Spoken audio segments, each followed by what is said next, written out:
আপোনালোকে জানে যে কেইটামান দিনত শিক্ষামন্ত্ৰী ডাঙৰীয়াই বাৰে বাৰে স্পষ্টীকৰণ দিয়াৰ পিছতো একাংশ সংবাদ মাধ্যমেই হওক বা একাংশ শিক্ষকেই হওক শিক্ষা সেতু এপটোৰ ওপৰত বহুতবিলাক প্ৰশ্ন আনি আছে কিন্তু বহুত শিক্ষকে আমাক জনাইছে যে এপটোত কোনো সমস্যা নাই কিন্তু তাৰ পিছতো একাংশ সংবাদ মাধ্যমত এই বিষয়ে যোৱা এটা বছৰ চৰ্চিত হৈ আছে আমি এখন আজি চৰকাৰে কমিটি গঠন কৰিছো এই কমিটিখনত তিনিজন ব্যক্তি থাকিব প্ৰফেসৰ পৰমেশ্বৰ আয়াৰ তেখেত dean IIT Guwahati professor Sarat Kumar Patra তেওঁ director Indian information of technology Guwahati doctor Hiten Choudhury তেওঁ কটন কলেজৰ head of the department computer science and information technology অৰ্থাৎ ৰাজ্যত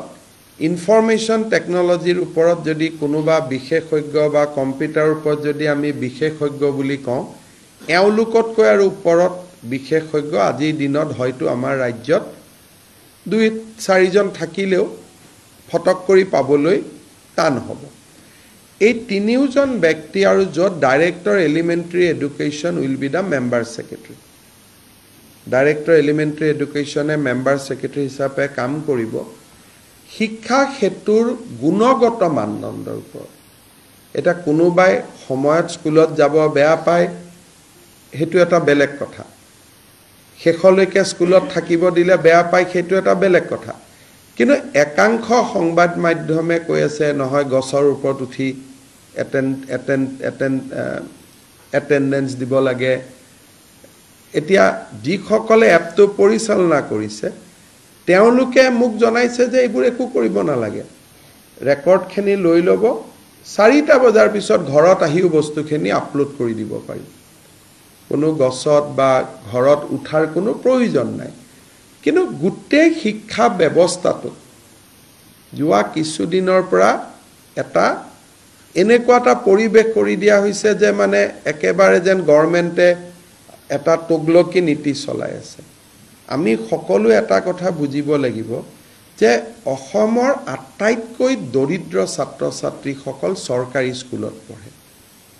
আটাইতকৈ দুখীয়া ল'ৰা ছোৱালী চৰকাৰী স্কুলত পঢ়ে আৰু তেওঁলোকক যদি আমি ন্যায় দিব নোৱাৰো শিক্ষাই অসমতাৰ সৃষ্টি কৰিব অকল ধনী মানুহৰ ঘৰৰ ল'ৰা ছোৱালী ডাক্তৰ হ'ব ইঞ্জিনিয়াৰ হ'ব আৰু দুখীয়া মানুহৰ ঘৰৰ ল'ৰা ছোৱালী কেতিয়াও ডক্টৰ ইঞ্জিনিয়াৰ হ'ব নোৱাৰিব গান্ধীজীয়ে কৈছিল যে শিক্ষাই সমতাৰ সৃষ্টি কৰে education has a equalizing effect in our society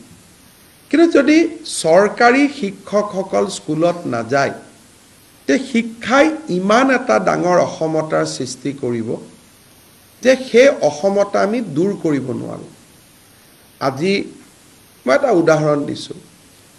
প্ৰতিদিন বাতৰি কাকতখনে এই ধৰণৰ কথা লিখে গছৰ ওপৰত উঠে গছৰ তলত উঠে কিন্তু তেওঁৰ বা মোৰ 2টা ল'ৰা ছোৱালীয়ে প্ৰাইভেট স্কুলত পঢ়িছো গতিকে এই দুখীয়া দৰিদ্ৰ সৰকাৰী স্কুলত পঢ়া ল'ৰা ছোৱালীৰ যেটো প্ৰয়োজনীয়তা যে শিক্ষক এজন তেওঁলোকৰ বাবে মৌলিক অধিকাৰ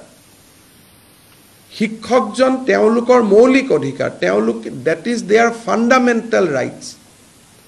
গতিকে শিক্ষকজনক সময়ত উপস্থিত থাকিব কোৱাটো সৰকাৰখনৰ বাবে অপৰাধ হ'ব নোৱাৰে শিক্ষা মন্ত্ৰীক তাৰ কাৰণে অপৰাধী সজাব নোৱাৰে কিন্তু যদি এপটোত কিবা ভুল আছে ডেফিনেটলি আমি ঠিক কৰিব লাগিব যদি এপটোত হসাই গছৰ ওপৰত উঠিহে এপটোত পৰীক্ষা দিব লাগে এটেন্ডেন্স দিব লাগে দেন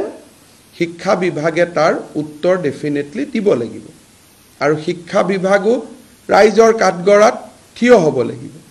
সেই কাৰণে মই অসমৰ শিক্ষক সমাজক অনুৰোধ কৰি যে যিসকলে এপটোৰ গুণগত মানদণ্ডৰ ওপৰত প্ৰশ্ন কৰিছে তেওঁলোকে ডাইৰেক্টৰ এলিমেণ্টাৰী এডুকেশ্যনৰ ওচৰত তেওঁলোকৰ অভিজ্ঞতাখিনি লিখি দিলে এই তিনিওজন কমিটি যি তিনিখন কমিটি আছে ডক্টৰ পৰমেশ্বৰ আয়াৰ তেওঁ গুৱাহাটী IITৰ dean doctor Sarat Kumar Patra director Indian institute of information technology Guwahati আৰু doctor Hiten Choudhury head of the department of cotton college computer science আৰু ইনফৰমেশ্যন টেকনলজিৰ HOD এই তিনিওজন ব্যক্তিয়ে স্কুলবিলাকতো যাব এপটো নিজে চলাই চাব তাত কিবা ভুল আছে নেকি আৰু শিক্ষকসকলৰ কথাও শুনিব আৰু তেওঁলোকে আমাক সাজেশন দিব যে এপটোক যদি কিবা ভুল আছে আমি কেনেকৈ তাক ইমপ্ৰুভ কৰিব পাৰোঁ কিন্তু সময়ত যোৱা আৰু সময়ত স্কুলৰ পৰা অহা ইলেকশ্যনত লাগিলে আমাক ভোট দিয়কে বা নিদিয়ক সেই বেসিক নিডটোত আমি কম্প্ৰমাইজ কৰিব নোৱাৰোঁ কাৰণ হি যদি কৰোঁ তেতিয়ালে আমি মুখ্যমন্ত্ৰী আৰু শিক্ষামন্ত্ৰীৰ আসনত বহাৰ আমাৰ কোনো অধিকাৰেই নাথাকিব কাৰণ আমি ইয়াতে অসমৰ লাখ লাখ চৰকাৰী বিদ্যালয়ত পঢ়া দৰিদ্ৰ শিক্ষাৰ্থীসকলৰ বাবে আমি ৰাজনীতি কৰিছোঁ গতিকে আমি যদি বেসিক কথাটোত কম্প্ৰমাইজ কৰোঁ তেতিয়ালে আমি ৰাজনীতি কৰিবই নোৱাৰোঁ কিন্তু যদি a section of teachers তেওঁলোকৰ যদি সঁচাকৈয়ে কিবা অভিযোগত মেৰিট আছে তাক শুনাটো আমাৰ দায়িত্ব তাক শুনা তাক নিৰাময় কৰা আমাৰ দায়িত্ব গতিকে মই ৰাজ্যৰ শিক্ষক সমাজক আমাৰো ভুল থাকিব পাৰে মই নকওঁ যে আমি একেবাৰে ভুল কৰিব নোৱাৰা মানুহ আমাৰো ভুল থাকিব পাৰে কিন্তু এপটোৰ যদি গুণগত মানদণ্ডৰ ওপৰত কিবা ক'বলগীয়া আছে তেওঁলোকে ক'ব পাৰিব আৰু এই তিনিওজনীয়া কমিটি মই ৰাজ্যৰ তিনিখন চৰৰ বিদ্যালয়ত গৈ চৰ চাপৰি বিদ্যালয়ত গৈ তিনিখন পাহাৰৰ বিদ্যালয়ত গৈ তিনিখন পাহাৰ তিনিখন চৰ আৰু তিনিখন আমাৰ একেবাৰে পিছপৰা অঞ্চলৰ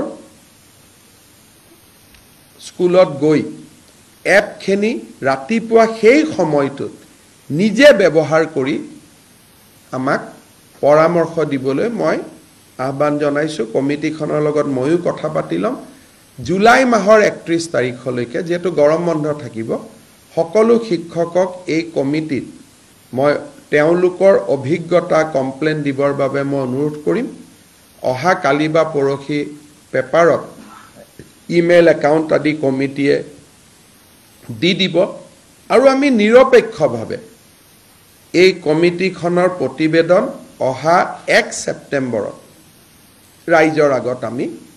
প্ৰকাশ কৰিম যে কিবা যদি বেয়াও দেখিছে এপটোত আমাক কি ক'ব তেওঁলোকে ক'ব যে দুটা আৰু ইয়াত প্ৰভিজন সোমাই লওক দুটা ভাল সফটৱেৰ আনক ভাল কৰাটো আমাৰ কোনো আপত্তি নাই সো উইল ডু দ্যাট মই ভাবোঁ যে এই ব্যৱস্থাৰ পিছত ৰাজ্যৰ শিক্ষা ব্যৱস্থাত যোৱা এটা বছৰ ধৰি যিকোনো কাৰণতে সৃষ্টি হৈ থকা তিক্ততাৰ অৱসান ঘটিব আৰু শিক্ষামন্ত্ৰী অনুজ পেগু ডাঙৰীয়াৰ লগতো মই কথা পাতিছোঁ তেওঁ কৈছে যে মোৰ কোনো আপত্তি নাই মুখ্যমন্ত্ৰীয়ে যদি এনেকুৱা কমিটি এটা গঠন কৰি দিয়ে মই আদৰণি জনাম আৰু এই কমিটিটো শিক্ষা বিভাগৰ পৰিৱৰ্তে মই নিজে পিক কৰিছোঁ যাতে ই সম্পূৰ্ণ